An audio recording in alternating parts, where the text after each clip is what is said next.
Davam edirik Əqrəb bürcü ilə. Görək üzümüzə gələn həftə əqrəbləri nə gözləyir. Bu il əqrəblər üçün çox çətin il oldu. Görək. Tanımadığı bir insanla əl sıxışması olacaq, yəni ki, tanışlığı olacaq, amma bu onun həyatında önəmli rol oynayacaq. Və həmin adam ona iş, nailiyyət, uğur gətirə bilər.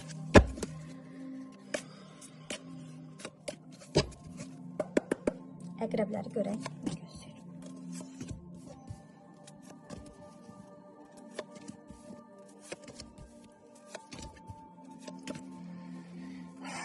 Deməli, əqrəblər fiziki və mental olaraq artıq yorulmuş özlərini hiss edirlər və istirahətə, fasiləyə ehtiyacları var. Həqiqətən tam özlərini çökmüş bir halda hiss edirlər. O baxımdan tətilə ehtiyacları var. Çünki gizli saxlı hər hansısa bir məsələ ilə bağlı problemlər yaşaya bilər. Üçüncü, gözləri açıqdır və onların hissləri onları heç vaxt aldatmır.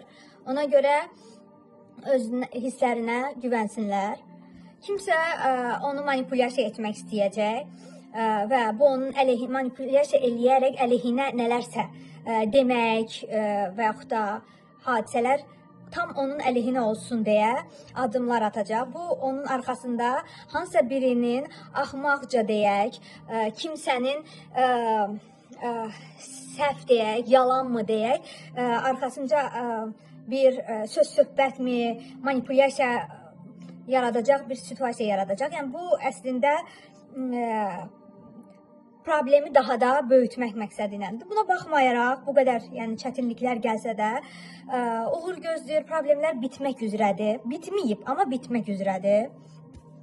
Və özümüzə gələn həftə həyatınızdan kimsə çıxacaq, yəni ki, kimsədən ayrılıq, tərk etmə göstərir.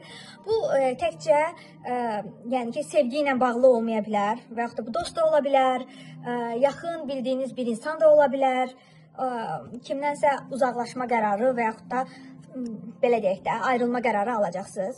Bir kart açıram. Sevdiyiniz insanla bağlı.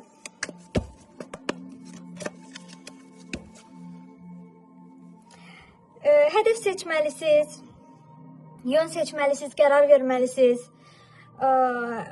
Siz qərar verməlisiniz ki, artıq biləsiniz ki, hansı tərəfə hərəkət etməlisiniz, nə etməlisiniz. Ümumiyyətlə, həqiqətə çatmaq üçün sizə qərar vermək, bir yol seçmək vacibdir. Bu baxımdan, əgər sevgi münasibətində də, həyatda, yəni seçim qarşısında qalmışsınızsa, yəni, o zaman da çalışmalısınız ki, artıq qərarınızı verəsiniz. Ki, həyatınızı kimlə davam etdirəcəksiniz, necə davam etdirəcəksiniz. Yəni, bunlar hamısı qərarı üzümüzə gələn həftə. Yəni, ümumilikdə götürsək, dekabrın sonuna qədər qərar verilməlidir.